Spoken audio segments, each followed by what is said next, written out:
Welcome to Jar Genius. I'm your host, Russ Perry, and this is a podcast where we dive into the business of creativity. Each episode, I'll explore the minds and stories of innovative leaders and companies who have paved the way and are shaping the future for creative businesses around the world.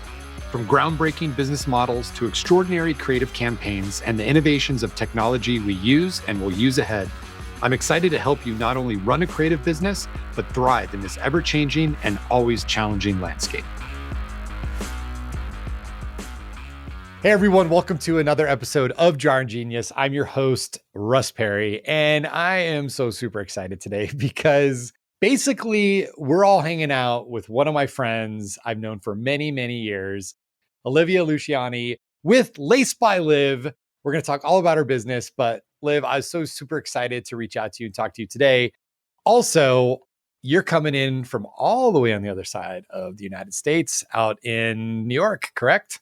Yes, all the way on the East Coast. Excellent. So I don't even know where to begin because I feel like we could just talk about all the things we've gone through and knowing each other through the years. But on this podcast, I like to interview brands, big and small, unique, creative people, owners, operators. And I think your business is one that I've personally been a huge fan of. I'm a client. I'm like an uninvited coach and mentor. I always just give you advice and tell you what's going on. But I want to highlight this space because it's a really, really, really amazing space. And by the way, listeners, you're going to think Liv sponsored this episode because of how much I'm going to promote her and her brand. But I promise you, no money was exchanged. Any excitement that I have from this is because I just absolutely love what she's doing. But Liv, you are in a space called customization, shoe customization. You are a customizer. Why don't you break that down for us? What the heck does that mean? What's the value you sell?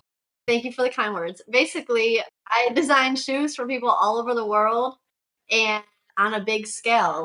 I know when I mention sneaker customizing, a lot of people think, it's a little hobby and arts and crafts at home, but I'm actually working with big companies and doing the scale. So it's fun. Every day is different, but I'm designing shoes for people all over the world, basically, to sum it up. Okay, we're going to work on your elevator pitch. Let me help out a little bit. Okay, yeah. So you're just not designing shoes. You're taking shoes that anyone makes, Nike, Adidas, Reebok, whatever. You take them, you break them down, you get it down to the base, and then put colors, graphics, stencils, materials, cool laces, logos, anything you can imagine. So when she's saying what she's talking about, your brand, your company, your favorite team, whatever, you love Cookie Monster, she could do a Cookie Monster shoe for you, for sure. Have you done a Cookie Monster shoe, by the way? I have done a Cookie Monster shoe. Yes. See, I knew it. I've done everything. Sesame Street. Yeah, see, I forget to say stuff like this because it's just so regular to me of what I do. Yeah. Yeah, there is a lot more to it. But yeah, put brands, logos, colors, company colors, cartoon characters, you name it. Yeah. So we're going to get today because today you are the number one brand in the space for companies, for corporations, for large scale. You were killing it, but that's not where you started. I mean, we could go way back. We could go all the way back to Buffalo State times. You're playing ball. You're into shoes. You're an athlete. It's part of the culture of basketball. But there was a point in your career trajectory where someone asked you and wanted to pay you to do something with shoes. Tell us about that moment. Yeah, it actually was all the way back in college at Buffalo State. I was playing basketball and I couldn't have a regular job off campus. So I've always loved shoes and I started cleaning people's shoes. And a client who I was cleaning their shoes was the first one to ask me to paint their shoes. And at the time, there was no YouTube videos on how to do this. So it was all trial and error. And I started restoring first. So old Jordans, I would fix up for people that, the paint will crack and I would repaint them. So I got to learn the materials and just basically how a shoe was made. And then because I learned that, I was educated, I knew how to paint the shoe. And then I just started changing colors. So if the shoe was white, then make it black or red or blue. And then that kind of progressed into more abstract, adding cartoon characters. It was a long process, but it basically started, in my college dorm room, painting people's shoes, fixing them up, and making them look new again. Nice. Now, do you remember what was the first, like, not color transformation? That's too boring, but what was the first, like, logoed, graphic, like, branded shoe you did? Do you remember that? Yep, I do. And it went viral, which was crazy because it was for BJ Johnson. He played for Syracuse University and he was like the first big name that I worked with because I'm from Syracuse. I just messaged him on Instagram and I was like, "Do you want some shoes done?" They were playing in a tournament at Madison Square Garden. He sent me his Jordans and I made them like silver so they would like be super shiny on the court. I added the SU logo on the tongue, added like white and orange stripes on them. And every like sneaker blog posted them at the time.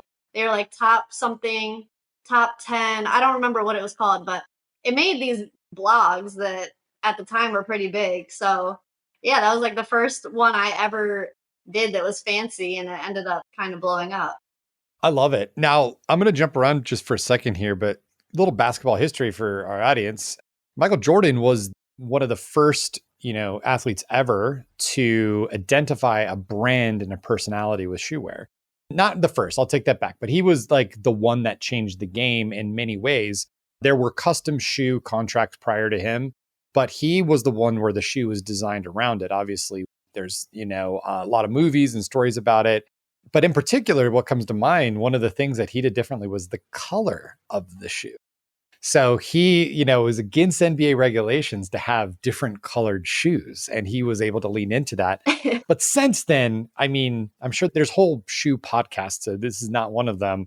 There is an entire industry, secondary markets, brands like StockX, retail stores, a sneaker shop up the street from where I live that sells vintage and all. It's like a commodity. It's like collector baseball cards. Where did you see the opportunity? Were you like, hey, this is coming, or this is a thing? I think I can make this. Or did you not even think that much? You're like, hey, I'm just doing what I love. Was this more of like an opportunistic thing?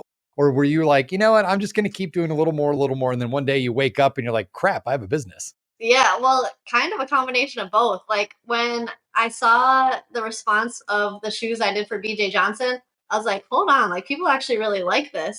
And then I started networking with, at the time in my college, whoever was coming to perform at Spring Fest, which was a spring concert. We would get like artists every year that would come. I started messaging their team and seeing if I could do shoes for them. So I started using it kind of as like a networking opportunity so I could like go backstage and like meet these celebrities. Like, hey, I have something to give you, like a free pair of shoes. Like, can I come back there and meet you? And so I was kind of using it like that. And then I would just see the response and it would make me feel good. I'm like, wow, people really like this. Yeah, but then after college, it wasn't sustainable. I wasn't making enough money. It was just used to like get me perks. Getting backstage packet passes does not pay your rent. Exactly. So I'm like, okay, I need a real job. And I started working at Nike, just the factory store. And from there is when I decided I want to take it and make it a business because I wanted to be my own boss. So it took like baby steps to get there. But Yes. yeah, then actually going back to what you said about Michael Jordan and the color changing, it wasn't until like probably 5, 6 years ago where they lifted that in the MLB, NBA, and WNBA with the color restrictions. So once they lifted that, I saw a big opportunity because I was in the basketball world. And that's when I started working with like the WNBA players and for college athletes to do shoes because they could wear whatever color they wanted at that point. Right. Now, when you got into it full time, how mature was the industry of customizers and people running businesses, doing custom shoes for brands for people? Like, was that still hard to find people, still hard to kind of see what was going on? Or was there an established footprint, pun intended, of folks that were also going after this It space? was still very premature, but there were like a handful of established shoe customizers, like the people that celebrities would go to. I don't know how they became what they were, but there was like five of them at the time.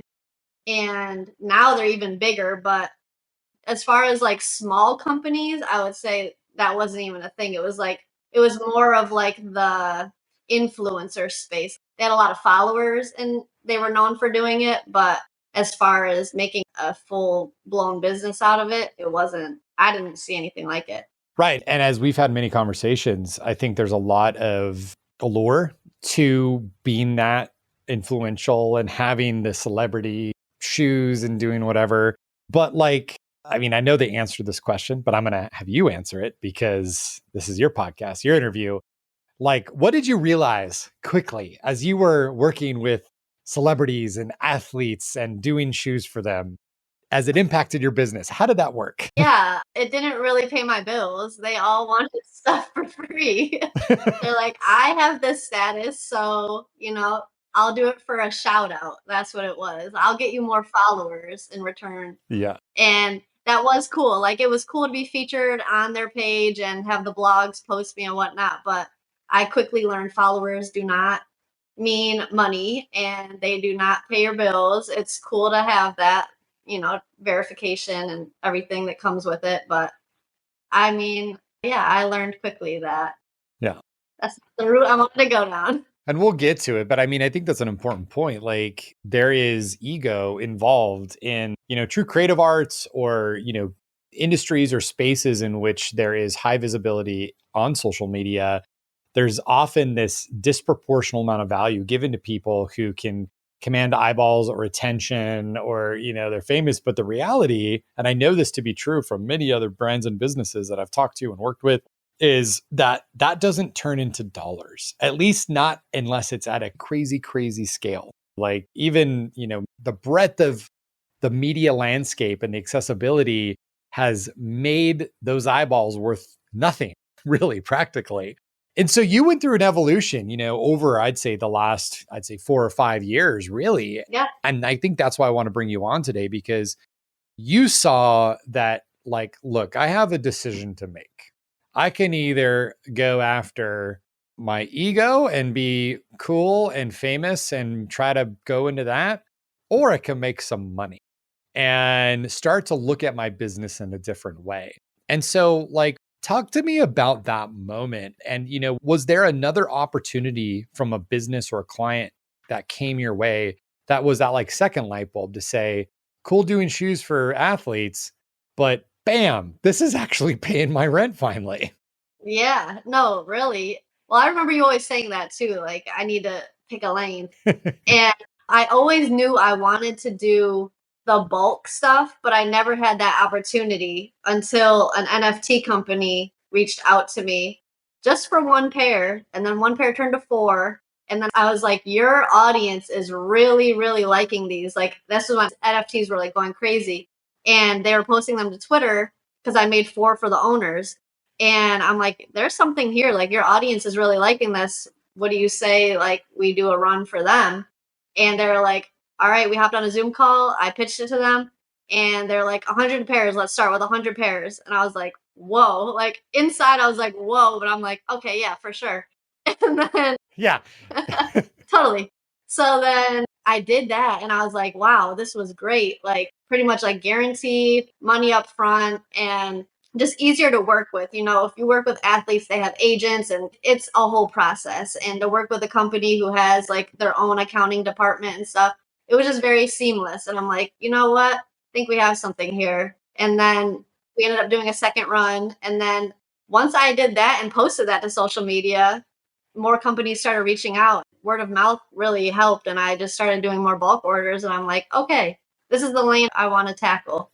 Have you ever been challenged by the industry like that you sit in about like selling out or going corporate, or people that have like criticized you for that decision? No, I haven't, luckily. I mean, I don't know what happens behind closed doors. I'm sure people do talk, but for the most part, it's all been positive. That's good. Actually, another customizer refers clients to me and says, I can't do this. It's too much of a workload. And she'll refer them to me. So I think I'm starting to get known in the space for being able to do the bulk orders that, some customizers really just want to be artsy and do one of one, and that's their path. And those are the ones who I'm like, hey, send them my way then. If you don't want to do like the bulk orders, I will gladly do them. Yeah. Well, so anytime you scale a system of creating value, whether it's shoes, it's food, it's, business services, there's always the risk of quality going down as you get larger, and you have to think about costs and you have to think about, okay, what could I do differently? And there's sacrifices to be made. Yours process is still pretty manual. Yeah. Like you are doing, we were talking before we started recording, you're just starting to grow your business with other team members. But like, how do you maintain quality, or how have you maintained quality? And like, what's your sort of bar of excellence that, you want to uphold no matter how big you grow? That's a good question, because with hiring, that's my biggest challenge, is letting certain stuff go right now, because I am like OCD perfectionist about everything. So I think keeping my standard high is just, I double check everything. And, prep is the most important thing, because if you don't prep the shoe correctly, then the paint won't stick, and it's all in the prep work. So I think just still having a hand in that, not necessarily letting that part go fully, like I'm overseeing it, I think that plays a big role. And I just double check everything. Like, I know it's stuff people won't even realize, but the edges of like the swoosh and the edges of certain panels, you can get away with not painting them and people probably wouldn't notice, but I still do that. It's just like the little things I still take pride in and still go above and beyond. I think that's what makes me different. Yeah, it's absolutely true. I mean, your work is incredible. I think, well, for anyone listening, if you go to jargenius.com, we're going to post obviously links to Olivia's work, but like the sample, the cool stuff she's done. I don't even know. I get shoes every year. I reach out to you, buy my shoes. Like it's exciting, but all the little touches matter. And I think like in business, I mean, people can say, oh, well, you're doing something creative, you're painting, you're designing, you're being visual. But I think what people miss is that the attention to detail and thinking about how you can do that creatively can be in any business, Yep. and any service, and any experience. And I think like for me, the main thing that will keep a client, especially if things don't go well, is when the attention to detail is delivered and it's not expected. It's that little gift on your pillow at a hotel. It's the extra dessert that you didn't ask for. It's the, you buy something online and there's a note, a handwritten note or something. These creative details don't have to actually be creative from a visual sense, but they just have to be above and beyond thoughtful or different. And it stands out and it makes such a difference. Yeah. For your brand, again, this is like the Laced by Liv commercial today, everybody. You ship your shoes, but I get extra laces, I get a card, I get cool stickers, like it's your tissue papers customized. Sorry if I'm ruining the surprise for future clients, but like I didn't ask for any of that. And you put all these little pieces in there. So whether it's shoes, service, or whatever, that's such a big game changer in the creative business. And I think a testament to your commitment to the craft, which is amazing to see. Thank you. Yeah. And even with like the bulk orders and stuff, I still make sure to sign all the boxes and just add that little touch. It does go a long way. And I find customers are super grateful for it. So I like to make them happy. Yeah, I love it. I'd like to know, because I'm a nerd, I study industrial design. Have I show you my shoe project that I did one time? No. I should show that to you later on, a link to it. It's Yeah. pretty terrible. What's been like a manufacturing hurdle that you faced as you were scaling, like a process hurdle that you faced as you were scaling that you had to like innovate and come up with a creative solution for? Well, I have two. One, real quick, is kind of out of my hands, but Nike limits the amount of shoes you can buy. So that is a hurdle in itself just to figure out. But personally, doing so many shoes at one time is like a strain on the body. Like my arm has issues from it. So I like created this device that like elevates the shoe so I don't have to like be hunched over and like in this weird position. So I can stand and airbrush like an assembly line with this like cardboard taped device. I love it. Did you trademark or patent it? Nope, and I need to. Yeah, that's right. We actually talked about this shoe ordering production. Yeah. If you work for Nike and you're listening to this, please reach out to Olivia to set her up with a bulk order something. We need to get her at a wholesale account. Please. Yeah, no, seriously. Well, that's amazing. So as you're looking ahead, so I'm going to kind of advance the story up a little bit. You had this this NFT company. They came in, you started doing bulk. You made a realization that I think a lot of people don't realize is that the larger and clients that are willing to pay more, they're actually easier. Yeah. They're less headache. They're clear in communication. And you just had this moment and said, this is going to be my lane. Like, I want to go down this path. Have you ever doubted that? Has there been a moment when you're just like, you got 300 boxes around you and you're like, you know what? Maybe I should have just gone the influencer artist path. Yeah, there's been moments where I'm just like super overwhelmed and I'm like, when you have that many boxes in one room, it can be very just overwhelming to look at. Yeah, so there's been moments where I'm like, how am I going to do this? Like, or I've worked super long hours. I'm just so exhausted. I'm like, how am I supposed to do this? But it doesn't last very long. Like, I get over it. I'm like, all right. I've been lucky to have people who have come to help me that haven't been like new hires or whatever. I just have good supportive people that have come to help me when I'm really down like that. But that was in the early stages. Now I just had to get like two under my belt. And then I was like, okay, I can handle this. Right. It's still a lot for one person, which is why thankfully I did hire. But I think now I just had to get over that hurdle real quick and we're smooth sailing now. But I have a question. I mean, what's your vision? Like, what's pulling you through those moments of the impact that you want to make in the world of customizations and shoes and your art and getting people this stuff? Like, why do you do it? Because literally like 2, 3 years ago, I asked for this. I literally asked. I was like, I want to do bulk orders. I want to be big with this. So I got what I asked for. So I can't turn back. Like, that's literally where I'm like, I asked for this. And just seeing people's reactions is just the best. And I just really want to be known for like globally known. She's the bulk order lady. Like, go to Laced By Liv. That is where you go for all your bulk orders. And I just want to be known for that. Like, I want to grow as big as I can.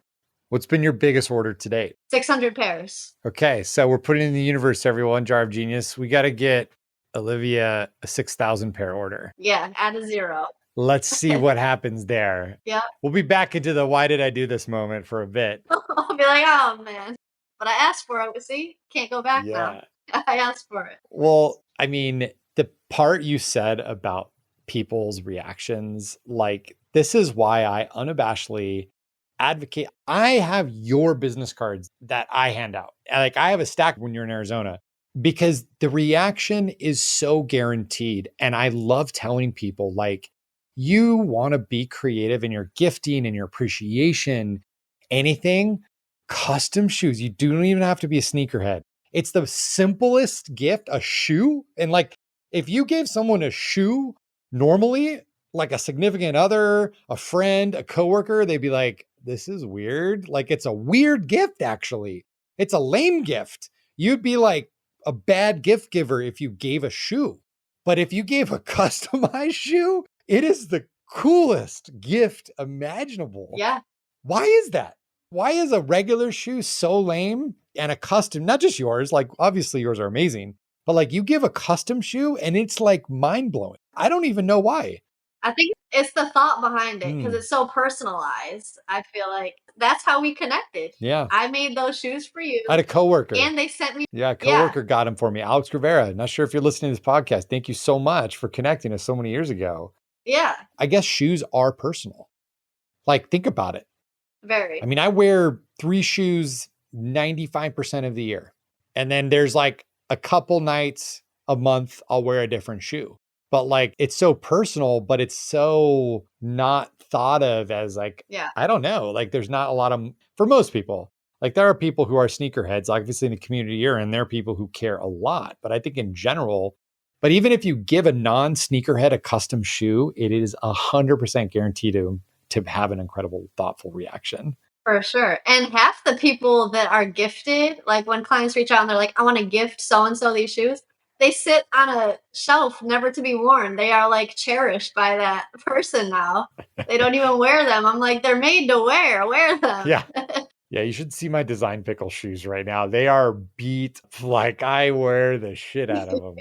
And you played in the Suns ones. Yeah, I actually I'm realizing I've played in them. It's good. Yeah. So, okay, looking ahead, we obviously have the growth of the orders. What's another challenge you're looking, to break through as you're growing your business? I think hiring is really the focus right now. Is just, I know I hired one, but like you said, where would I get to be able to say yes to everything? Like, that's the real problem I think that I need to focus on is how many people do I need to be able to say yes to everything, but not like lose quality or any of that. I'm going to go like Yoda, Mr. Miyagi philosophical on you for a second. And I can't remember if we were recording now, but we were talking about how every holidays you have to say no. Like every holidays you have to turn off orders. And we're setting the goal like, hey, this holiday season, say yes. But like, I need to give myself that advice too. Like, how many times in my life am I saying no to something because I'm afraid there's limitations? I don't know how I'm going to do it. I'm afraid of like, I don't want to let someone down. And so I say no, but you miss out. Really, you miss out.